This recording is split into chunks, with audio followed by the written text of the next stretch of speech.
ایک صحابی نے حضور سے عرض کیا حضور مجھے آپ سے بڑی محبت ہے۔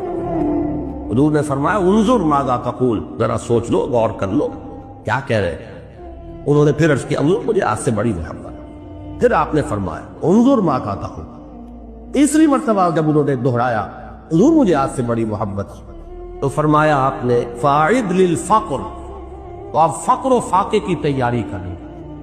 مجھ سے محبت ہو تو اب اس کے کچھ تقاضے ہوں گے، ان تقاضوں کو پورا کرنے میں وہ منزل لازماً آئے گی وَلَنَبْلُوَنَّكُمْ بِشَيْءٍ مِّنَ الْخَوْفِ وَالْجُوعِ وَنَقْصٍ مِّنَ الْأَمْوَالِ وَالْأَنفُسِ وَالثَّمَرَاتِ۔